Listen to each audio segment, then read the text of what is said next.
Greetings.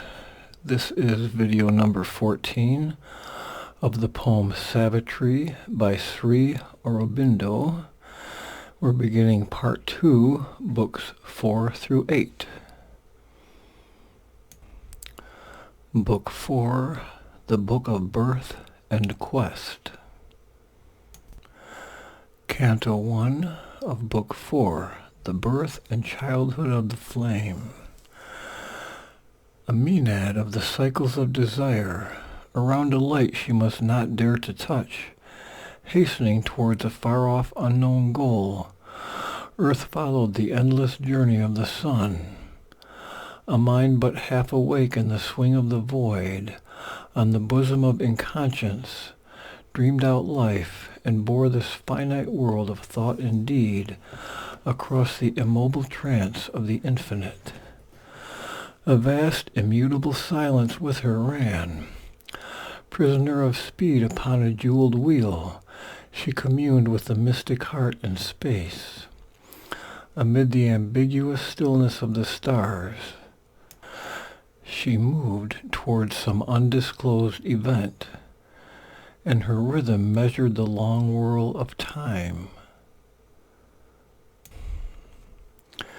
In ceaseless motion round the purple rim, day after day sped like colored spokes, and through a glamour of shifting hues of air the seasons drew, in linked significant dance, the symbol pageant of the changing year. Across the burning languor of the soil paced summer with his pomp of violent noons, and stamped his tyranny of torrid light, and the blue seal of a great burnished sky. Next, through its fiery swoon or clouded knot, rain-tide burst in upon torn wings of heat.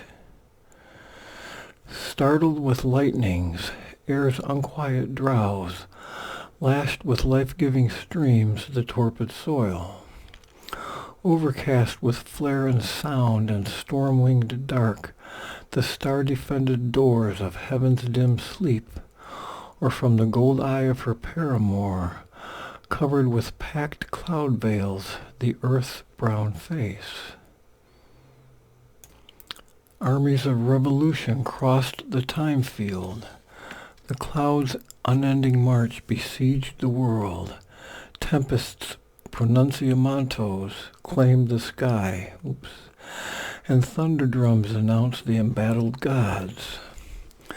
A traveler from unquiet neighboring seas, the dense-maned monsoon rode neighing through earth's hours. Thick now the emissary javelins.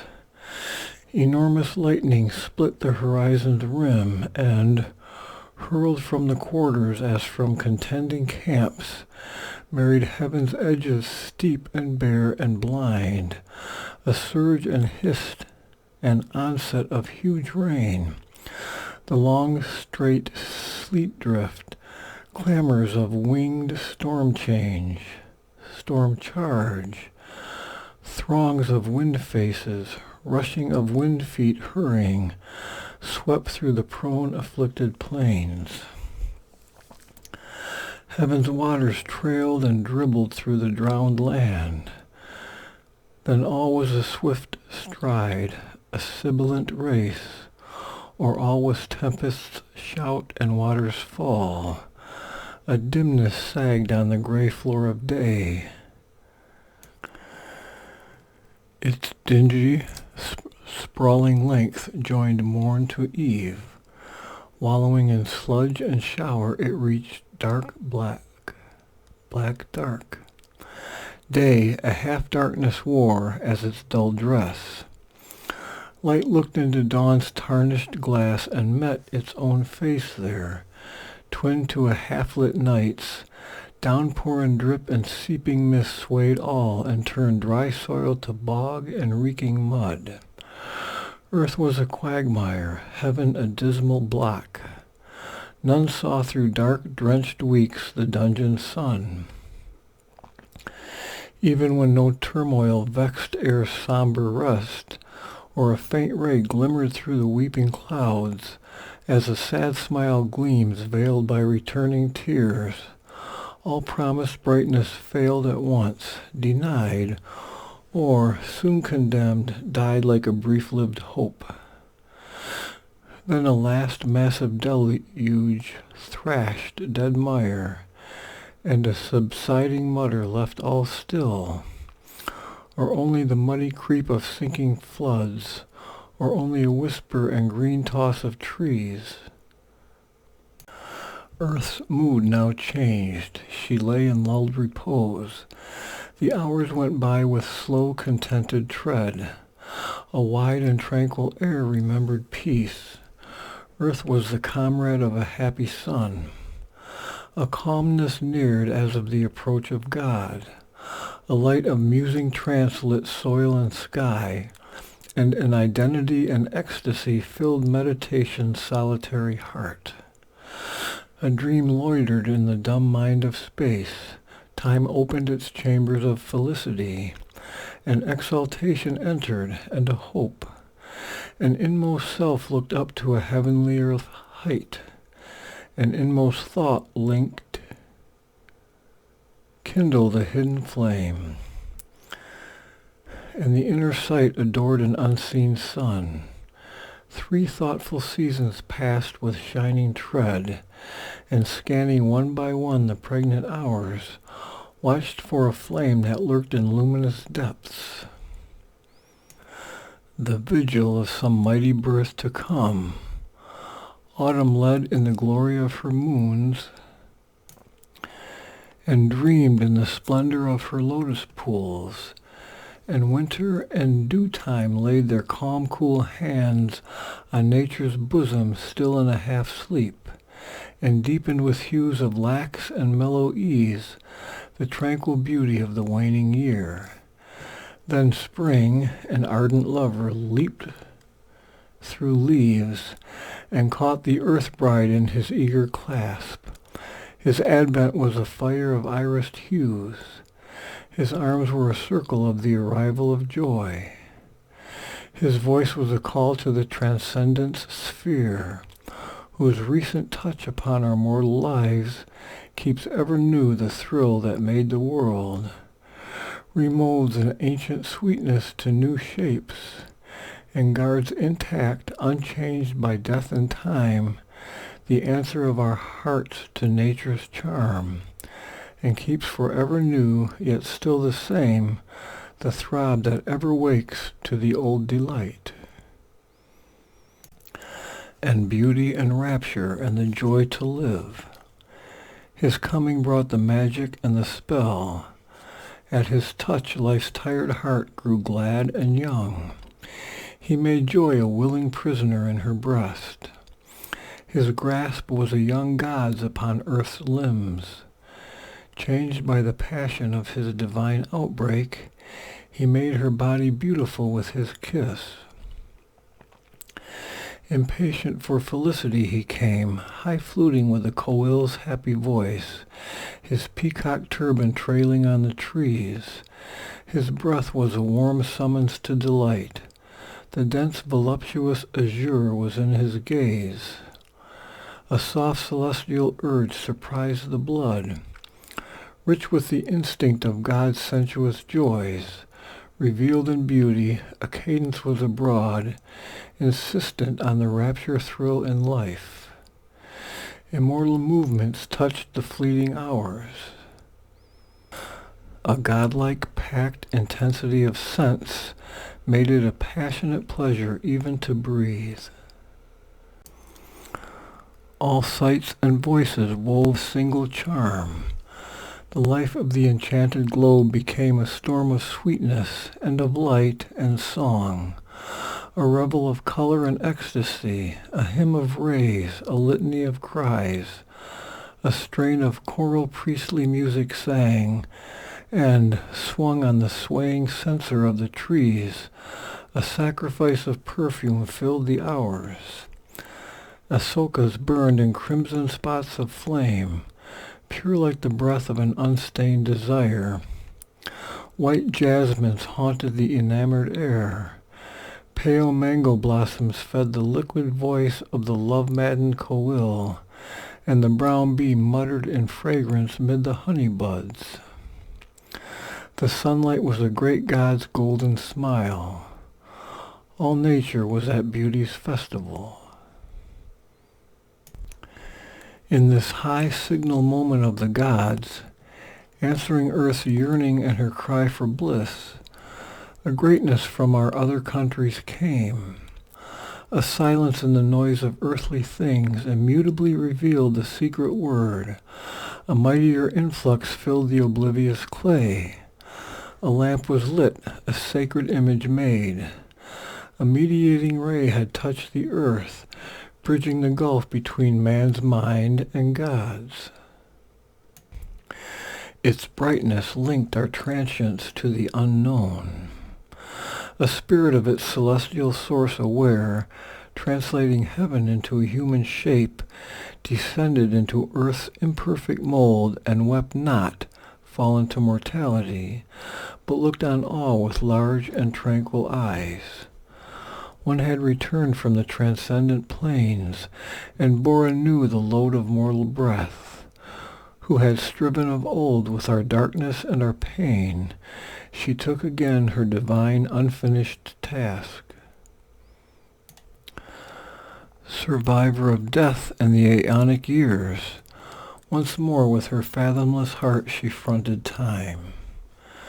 Again there was renewed, again revealed, the ancient closeness by earth vision veiled, the secret contact broken off in time, the sanguinity of earth and heaven, between the human portion toiling here, and an as yet unborn and limitless force.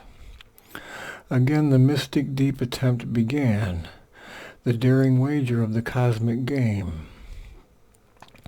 For since upon this blind and whirling globe earth plasm first quivered with the illumining mind, and life invaded the material sheath, afflicting unconscious with the need to feel, since in infinity's silence woke a word, a mother wisdom works in nature's breast, to pour delight on the heart of toil and want, and press perfection on life's stumbling powers, impose heaven's sentience on the obscure abyss, and make dumb matter conscious of its God. Although our fallen minds forget to climb, although our human stuff resists or breaks, she keeps her will that hopes to divinize clay. Failure cannot repress, defeat, o'erthrow. Time cannot weary her nor the void subdue. The ages have not made her passion less. No victory she admits of death or fate. Always she drives the soul to new attempt. Always her magical infinitude forces to aspire the inert brute elements. As one who has all infinity to waste, she scatters the seed of the eternal strength on a half-animate and crumbling mold, plants heaven's delight in the heart's passionate mire, pours Godhead's seekings into a bare beast frame, hides immortality in the mask of death. Once more that will put on an earthly shape. A mind empowered from truth's immutable seat was framed for vision and interpreting act, and instruments were sovereignly designed to express divinity in terrestrial signs. Outlined by the pressure of this new descent, a lovelier body formed than earth had known.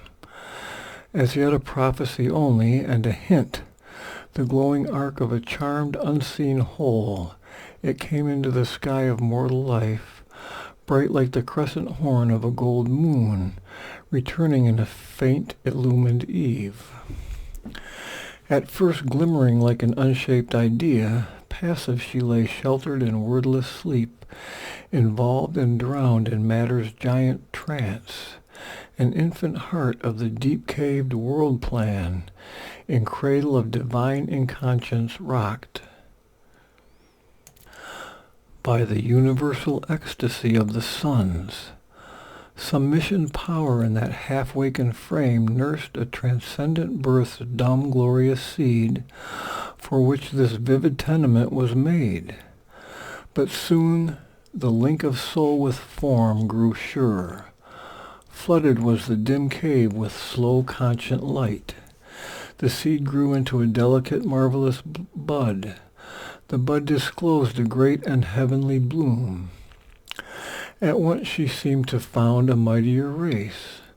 Arrived upon the strange and dubious globe, the child, remembering inly a far home, lived guarded in her spirit's luminous cell, alone mid men in her diviner kind.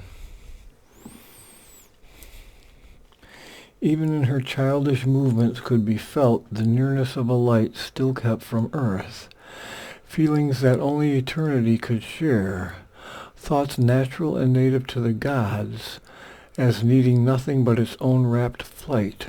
Her nature dwelt in a strong separate air.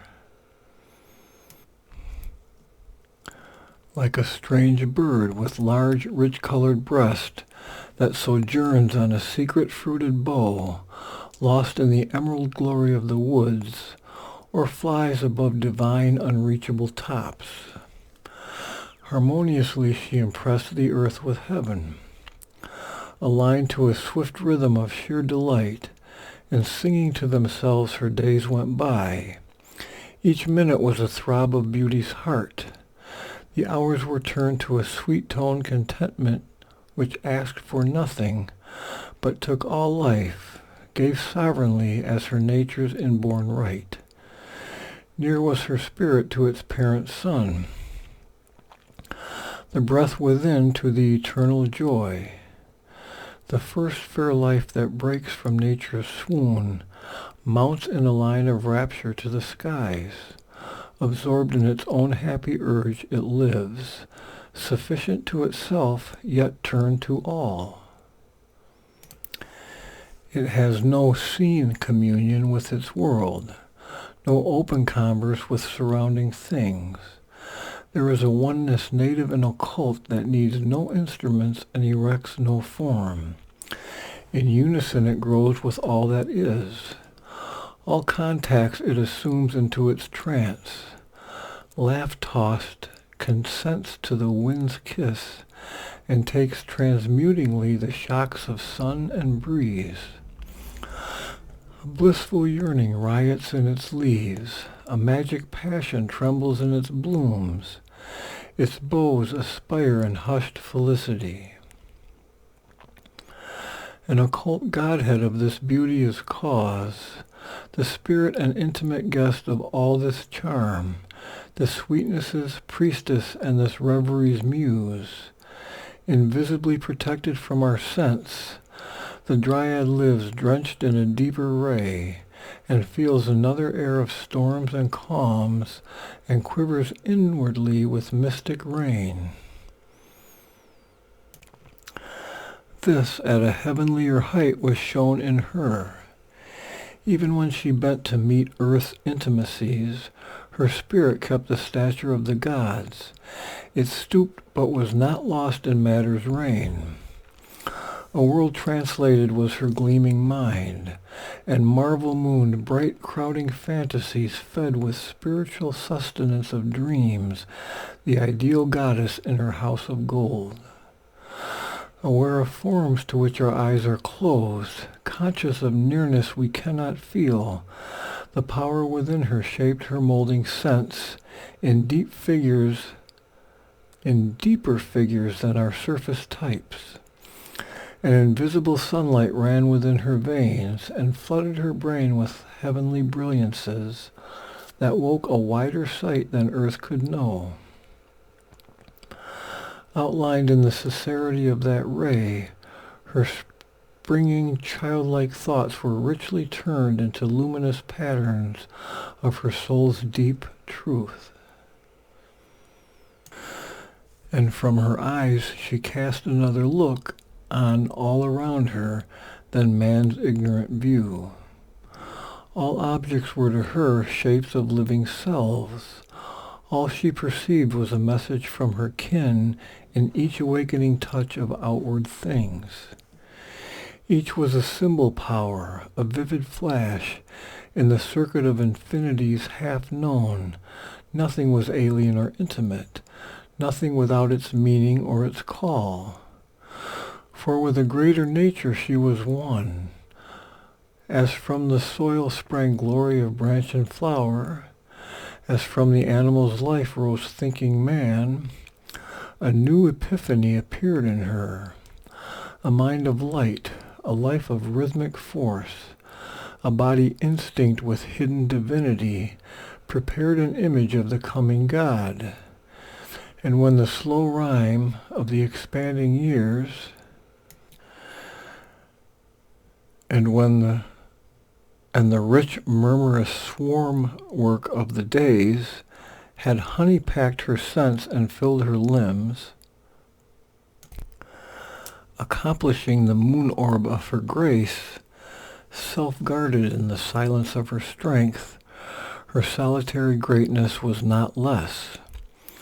Nearer the Godhead to the surface pressed, a sun replacing childhood's nebula, sovereign in a blue and lonely sky. Upward it rose to grasp the human scene.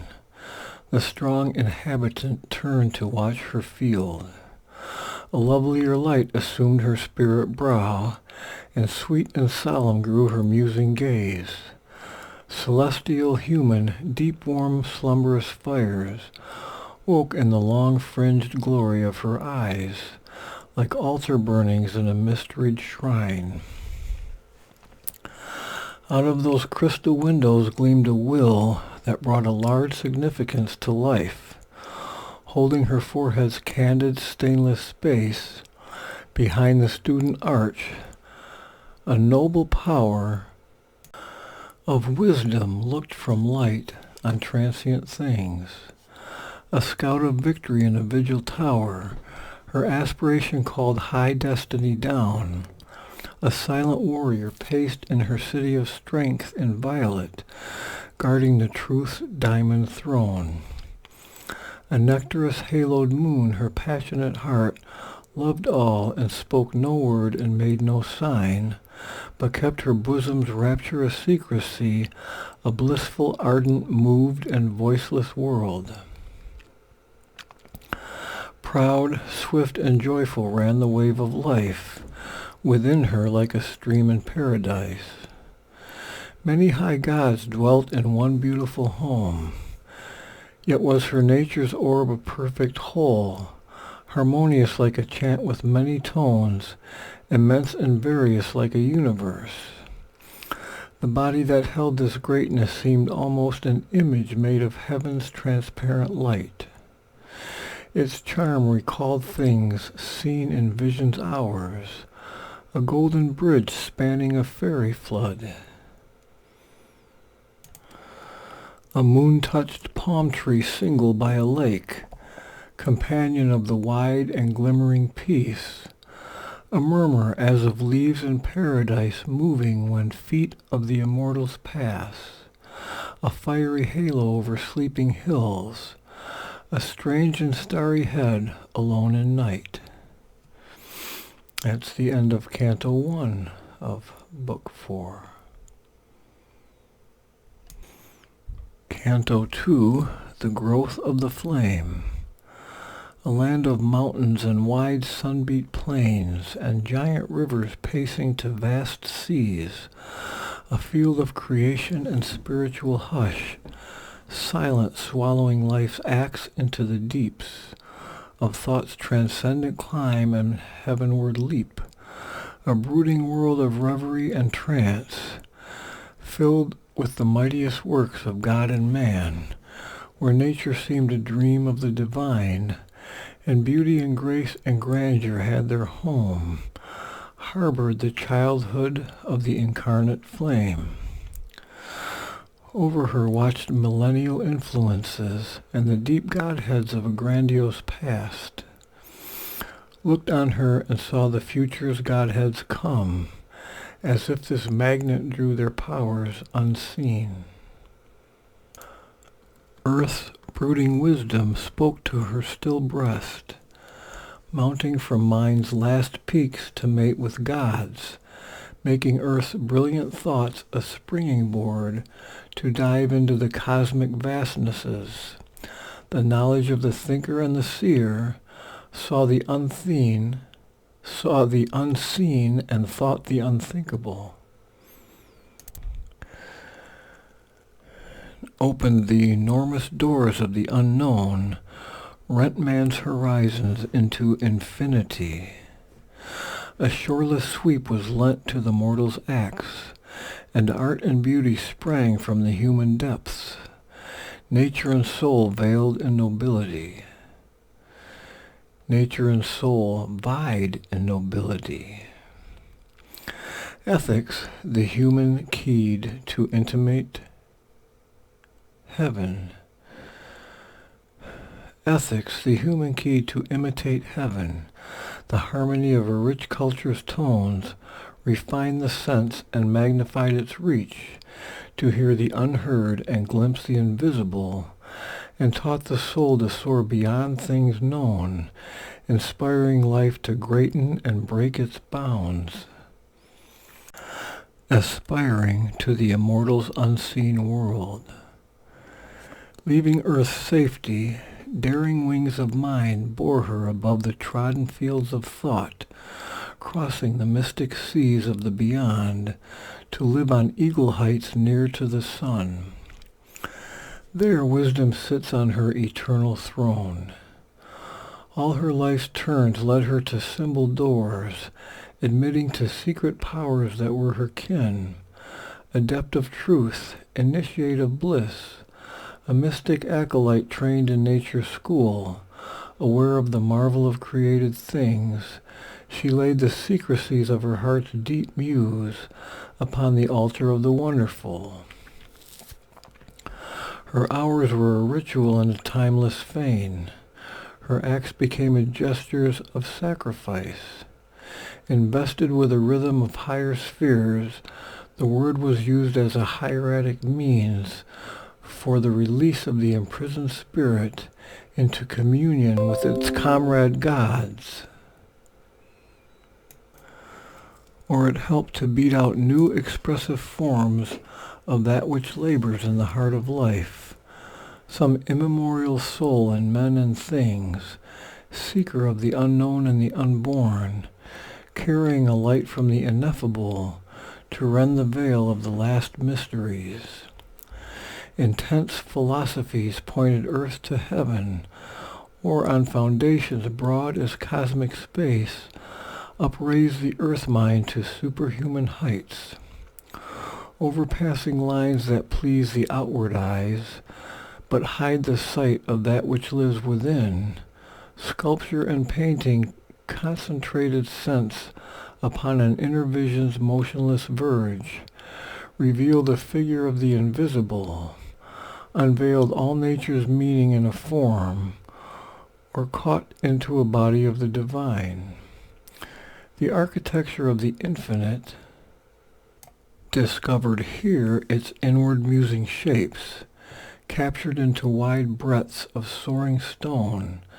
Music brought down celestial yearnings. Song held the merged heart absorbed in rapturous depths, linking the human with the cosmic cry. The world interpreting movements of the dance molded idea and mood to a rhythmic sway and posture. Crafts minute and subtle lines eternized a swift moment's memory, or showed in a carving sweep, a cup's design, the underlying patterns of the unseen. Poems in largeness cast like moving worlds, and meters surging with the ocean's voice, translated by grandeurs locked in nature's heart, but thrown now into a crowded glory of speech. The beauty and sublimity of her forms, the passion of her moments and her moods, lifting the human word nearer to the gods. Man's eyes could look into the inner realms. His scrutiny discovered numbers' law, and organized the motions of the stars, mapped out the visible fashioning of the world, questioned the process of its thoughts, or made a theorized diagram of mind and life. These things she took in as her nature's food, but these alone could fill not her wide self. A human seeking limited by its gains, to her they seem the great and early steps, hazardous, of a young discovering spirit, which saw not yet by its own native light. It tapped the universe with testing knocks, or stretched to find truth mind's divining rod. There was a growing out to numberless sides, but not the widest seeing of the soul, not yet the vast direct immediate touch, not yet the art and wisdom of the gods. A boundless knowledge greater than man's thought, a happiness too high for heart and sense, locked in the world and yearning for release she felt in her, waiting as yet for form. It asked for objects around which to grow, and nature strong to bear without recoil the splendor of her native royalty, her greatness and her sweetness and her bliss, her might to possess and her vast power to love. Earth made a stepping stone to conquer heaven. The soul saw beyond limiting boundaries, met a great light from the unknowable, and dreamed of a transcendent action sphere. Aware of the universal self in all, she turned to living hearts and human forms, her soul's reflections, complements, counterparts, the close outlying portions of her being, divided from her by walls of body and mind, yet to her spirit bound by ties divine. Overcoming invisible hedge and masked defense, and the loneliness that separates soul from soul, she wished to make all one immense embrace, that she might house in it all living things, raised into a splendid point of seeing light, out of division's dense inconscient cleft, and make them one with God and world and her. Only a few responded to her call. Still fewer felt the screened divinity and strove to mate its godhead with their own, approaching with some kinship to her heights. Uplifted towards luminous secrecies, or conscious of some splendor hidden above, they leaped to find her in a moment's flash, glimpsing a light in a celestial vast, but could not keep the vision and the power, and fell back to life's dull, ordinary tone. A mind daring heavenly experiment, growing towards some largeness they felt near, testing the unknown's bound with eager touch, they still were prisoned by their human grain. They could not keep up with her tireless step, too small and eager for her large-paced will, too narrow to look with the unborn infinite's gaze, their nature weary grew of things too great. For even the close partners of her thoughts, who could have walked the nearest to her ray, worshipped the power and light they felt in her, but could not match the measure of her soul. A friend and yet too great wholly to know, she walked in their front towards a greater light, their leader and queen over their hearts and souls, one close to their bosoms, yet divine and far. Admiring and amazed they saw her stride, attempting with a godlike rush and reach heights for their human stature too remote, or with a slow great many-sided toil, pushing towards aims they hardly could conceive, yet forced to be the satellites of her sun, they moved unable to forego her light, desiring they clutched at her with outstretched hands, or followed stumbling in the paths she made, or, longing with their self of life and flesh, They clung to her for heart's nourishment and support. The rest they could not see in visible light. Vaguely they bore her inner mightiness, or bound by the senses and the longing heart, adoring with a turbid human love, they could not grasp the mighty spirit she was, or change by closeness to be even as she. Some felt her with their souls and thrilled with her, a greatness felt near, yet beyond mind's grasp. To see her was a summons to adore.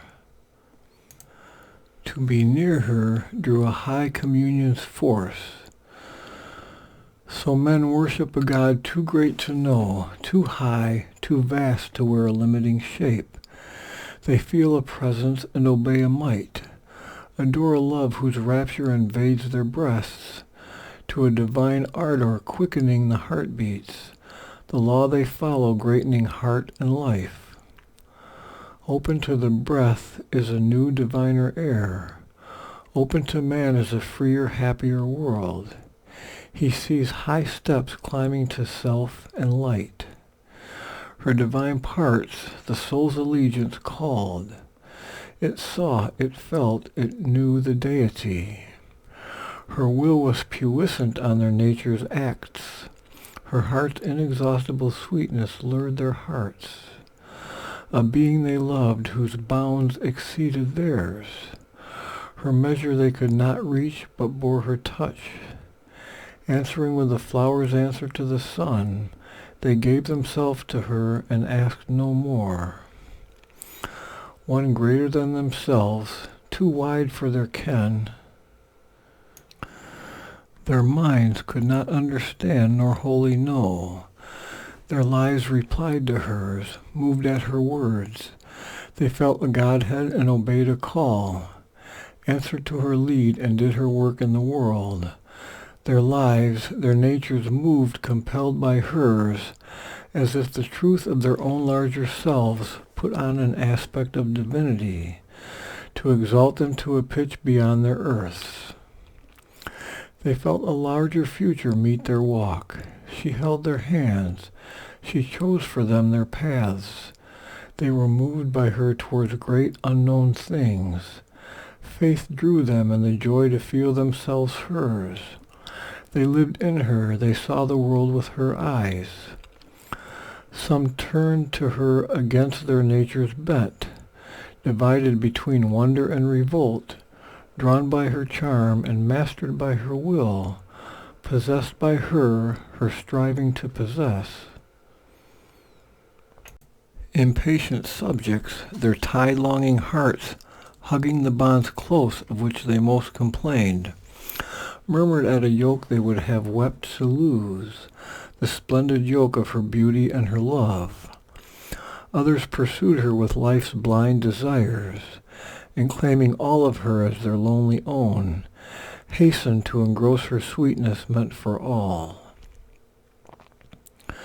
As earth claims light for its lone separate need, demanding her for their soul-jealous clasp, they asked from her movements bounded like their own, and to their smallness craved a like response.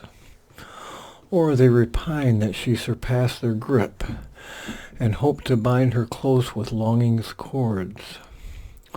Or finding her touch desired too strong to bear, they blamed her for tyranny they loved, shrank into themselves as from too bright a sun, yet hankered for the splendor they refused. Angrily enamored of her sweet passionate ray, the weakness of their earth could hardly bear. They longed but cried out at the touch desired, inapt to meet divinity so close, intolerant of a force they could not house. Some drawn unwillingly by her divine sway, endured it like a sweet but alien spell. Unable to mount to levels too sublime, they yearned to draw her down to their own earth, or forced to center round her their passionate lives, they hoped to bind to their hearts' human needs her glory and grace that had enslaved their souls. But mid this world, these hearts that answered her call, none could stand up her equal and her mate.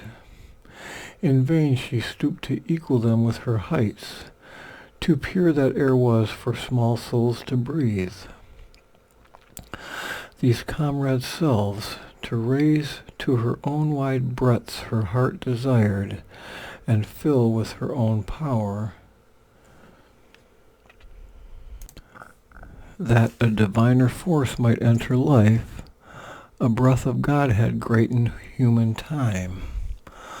Although she leaned down to their littleness, covering their lives with her strong passionate hands, and knew by sympathy their needs and wants, and dived in the shallow wave depths of their lives, and met and shared their heartbeats of grief and joy, and bent to heal their sorrow and their pride, lavishing the might that was hers on her lone peak, to lift it their aspirations cry. And though she drew their souls into her vast,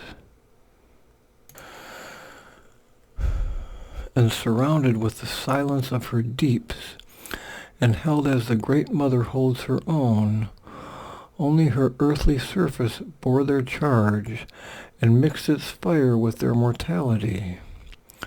Her greater self lived soul, unclaimed, within. Oftener in dumb nature's stir and peace, a nearness she could feel serenely won. The force in her drew earth's subhuman broods, and to her spirit's large and free delight, she joined the ardent-hued magnificent lives of animal and bird and flower and tree. They answered to her with simple heart. In man a dim disturbing somewhat lives. It knows but turns away from divine light, preferring the dark ignorance of the fall. Among the many who came drawn to her, nowhere she found her partner of high tasks, the comrade of her soul, her other self, who was made with her, like God and nature, one. Some near approached, were touched, caught fire, then failed. Too great was her demand, too pure her force, thus lighting earth around her like a sun, yet in her inmost sky an orb aloof. A distance severed her from those most close, puissant, apart, her soul as the gods live. As yet unlinked with the broad human scene, in a small circle of young eager hearts, her being's early school and closed domain, apprentice in the business of earth life, she schooled her heavenly strain to bear its touch, content in her little garden of the gods, as blooms a flower in an unvisited place. Earth-nursed, unconscious still, the inhabiting flame, yet something deeply stirred and dimly knew. There was a movement and a passionate call, a rainbow dream, a hope of golden change. Some secret wing of expectation beat. A growing sense of something new and rare and beautiful stole across the heart of time. Then a faint whisper of her touched the soil. Breathed like a hidden need the soul divines. The eye of the great world discovered her, and wonder lifted up its bardic voice.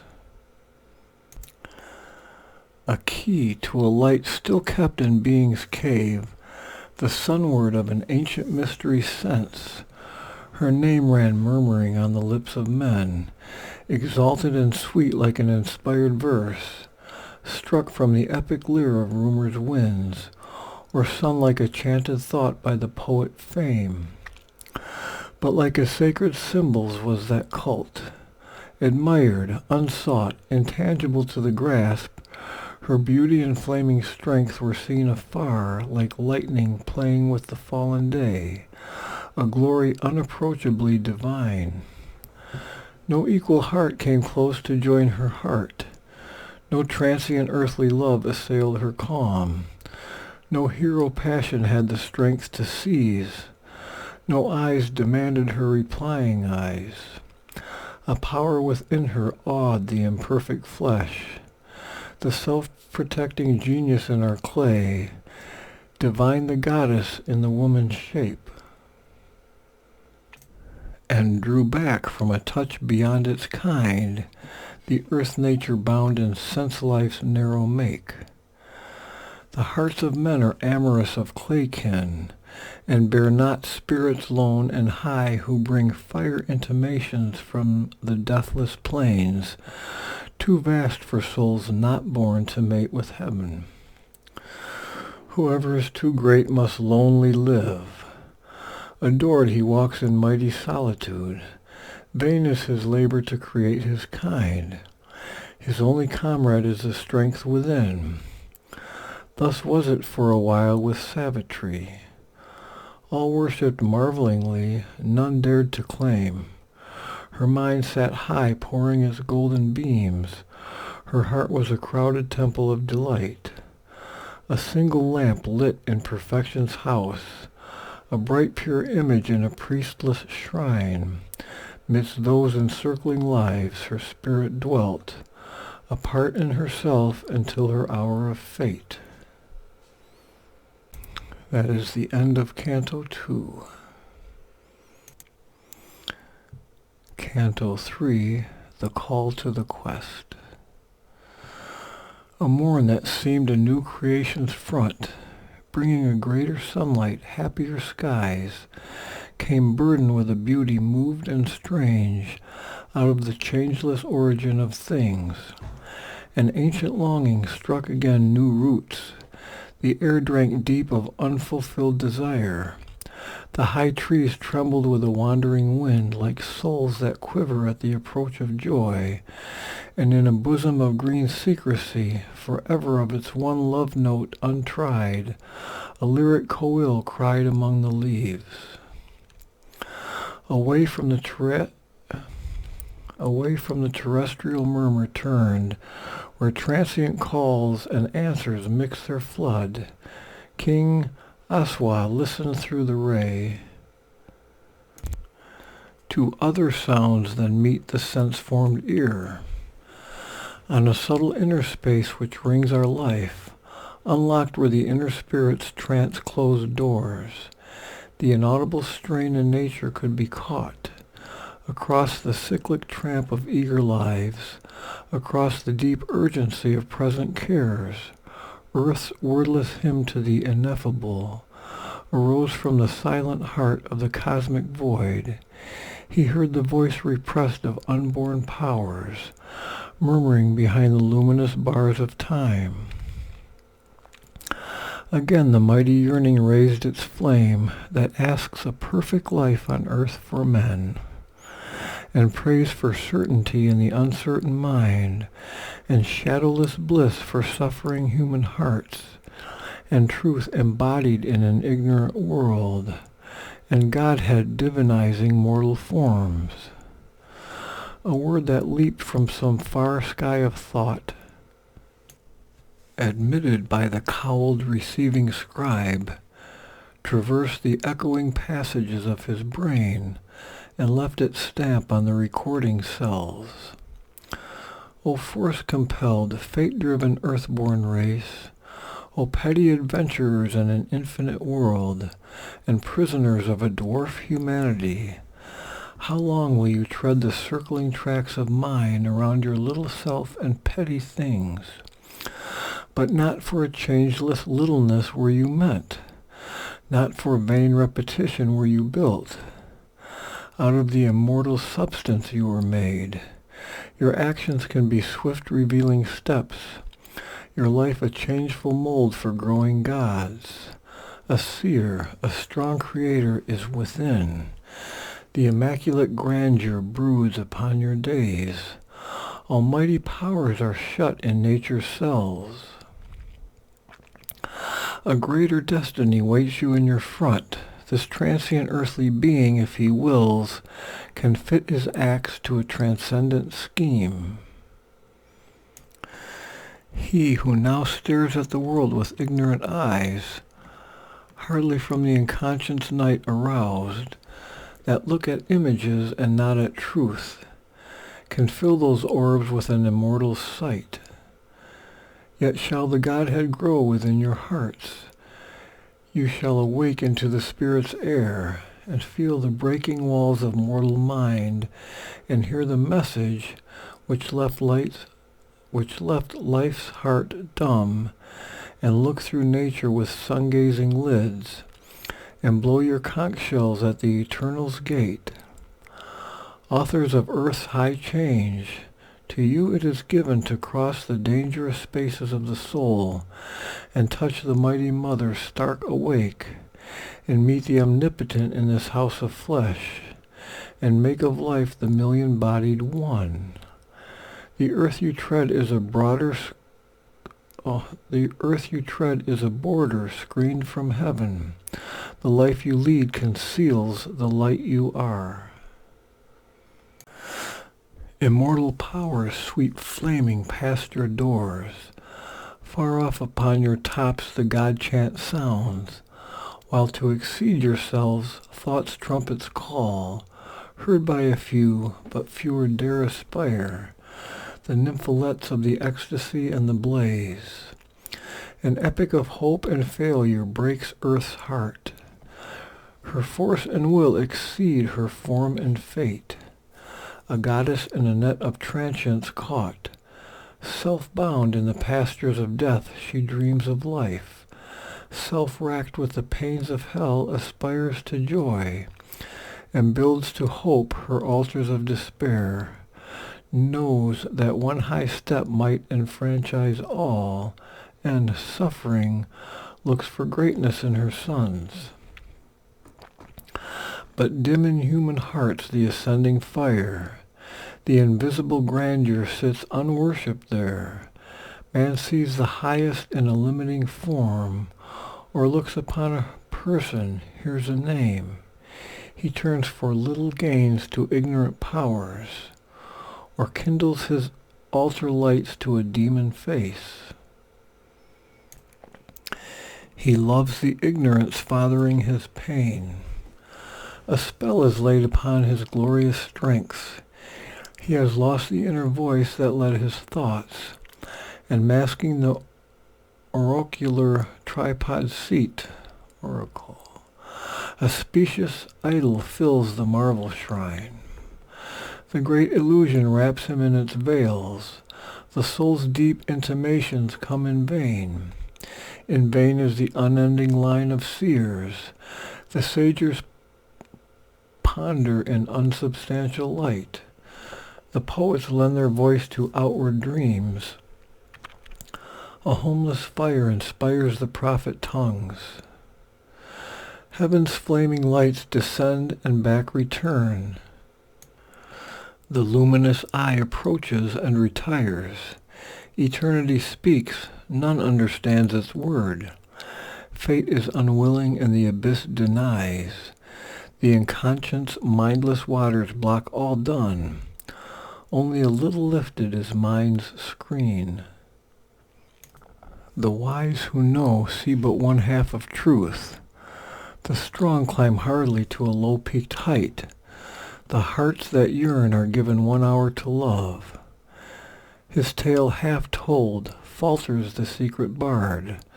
The gods are still too few in mortal forms. The voice withdrew into its hidden skies, but like a shining answer from the gods, approached through sun-bright spaces Savitri, advancing amid tall heaven-pillaring trees. Apparelled in her flickering colored robe, she seemed, burning towards the eternal realms, a bright moved torch of incense and of flame, that from the sky-roofed temple soil of earth a pilgrim hand lifts in an invisible shrine. There came the gift of a revealing hour. He saw through depths that reinterpret all, limited not now by the dull body's eyes, new found through an arch of clear discovery, this intimation of the world's delight. This wonder of the divine artist's make, carved like a nectar cup for thirsty gods, this breathing scripture of the eternal's joy, this net of sweetness woven of aureate fire. Transform, the delicate image face became a deeper nature's self-revealing sign, a gold leaf palimpsest of sacred births, a grave world symbol chiseled out of life. Her brow, a copy of clear unstained heavens, was meditation's pedestal and defense, the very room and smile of musing space, its brooding line, infinity's symbol curve. Amid her tresses' cloudy multitude, her long eyes shadowed as by wings of night, under that moon-gold forehead's dreaming breadth, were seas of love and thought that held the world. Marveling at life and earth, they saw truths far. A deathless meaning filled her mortal limbs, as in a golden vase's poignant line, they seemed to carry the rhythmic sob of bliss, of earth's mute adoration towards heaven, released in beauty's cry of living form, towards the perfection of eternal things. Transparent grown, the ephemeral living dress bared the expressive deity to his view. Escaped from surface sight and mortal sense, the seizing harmony of its shapes became the strange significant icon of a power renewing its inscrutable descent into a human figure of its works that stood out in life's bold abrupt relief on the soil of the evolving universe, a godhead sculptured on a wall of thought, mirrored in the flowing hours and dimly shrined in matter as in a cathedral cave. Annulled were the transient values of the mind. The body's sense renounced its earthly look. Immortal met immortal in their gaze. Awaked from the close spell of daily use that hides soul truth with the outward form's disguise, he saw through the familiar cherished limbs the great and unknown spirit born his child. And impromptu from the deeper sight within, thoughts rose in him that knew not their own scope. Then to those large and brooding depths whence love regarded him across the straits of mind, he spoke in sentences from the unseen heights. For the hidden prompters of our speech sometimes can use the formulas of a moment's mood to weigh unconscious lips with words from fate. A casual passing phrase can change our life. O Spirit, traveler of eternity, who camest from the immortal spaces here, armed for the splendor hazard of thy life, to set thy conquering foot on chance and time, the moon shut in her halo dreams like thee. A mighty presence still defends thy frame. Perhaps the heavens guard thee for some great soul. Thy fate, thy work are kept somewhere afar. Thy spirit came not down a star alone. O living inscription of the beauty of love, missaled in aureate virginity, what message of heavenly strength and bliss in thee is written with the eternal sun-white script? When shall discover and greaten with it his life, to whom thou loosenest thy heart's jeweled strings? O rubies of silence, lips from which there stole low laughter, music of tranquility, star-luster's eyes awake in sweet large night, and limbs like fine-linked poems made of gold, stanza'd to glimmering curves by artist gods, depart where love and destiny call your charm. Venture through the deep world to find thy mate, for somewhere on the longing breast of earth thy unknown lover waits for thee, the unknown. The soul has strength and needs no other guide than one who burns within thy bosom's powers. there shall draw near to meet thy approaching steps the second self for whom thy nature asks, he who shall walk until thy body's end, a close-bound traveler pacing with thy pace, the lyrist of thy soul's most intimate chords, who shall give voice to what in thee is mute. Then shall you grow like vibrant kindred harps, one in the beats of difference and delight, responsive in divine and equal strains, discovering new notes of the eternal theme. One force shall be your mover and your guide. One light shall be around you and within. Hand in strong hand confront heaven's question, life. Challenge the ordeal of the immense disguise. Ascend from nature to divinity's heights. Face the high gods crowned with felicity. Then meet a greater God, thyself beyond time. This word was seed of all the thing to be. A hand from some greatness opened her heart's locked doors and showed the work for which her strength was born. As when the mantra sinks in yoga's ear, its message enters stirring the blind brain and keeps in the dim ignorant cells its sound. The hearer understands a form of words and, musing on the index thought it holds, he strives to read it with the laboring mind, but finds bright hints, not the embodied truth. Then, falling silent in himself to know, he meets the deeper listening of his soul. The word repeats itself in rhythmic strains, thought, vision, feeling, sense, the body's self, are seized unutterably, and he endures an ecstasy and an immortal change. He feels a wideness and becomes a power. All knowledge rushes on him like a sea. Transmuted by the white spiritual ray, he walks in naked heavens of joy and calm, sees the God face and hears transcendent speech. An equal greatness in her life was sown. Accustomed scenes were now an ended play. Moving in muse amid familiar powers, touched by new magnitudes and fiery signs, she turned to vastnesses not yet her own. Allured, her heart throbbed to unknown sweetnesses. The secrets of an unseen world were close.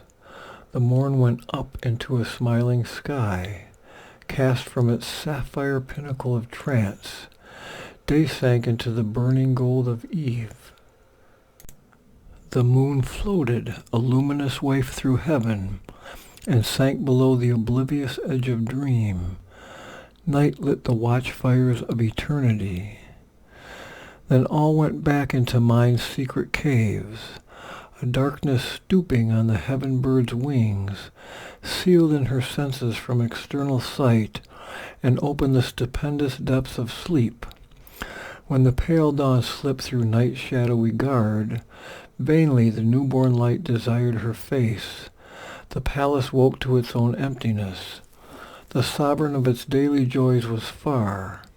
Her moonbeam feet tinged not the lucent floors. The beauty and divinity were gone. Delight had fled to search the spacious world. That is the end of video 14, the end of Canto 3 of Book 4.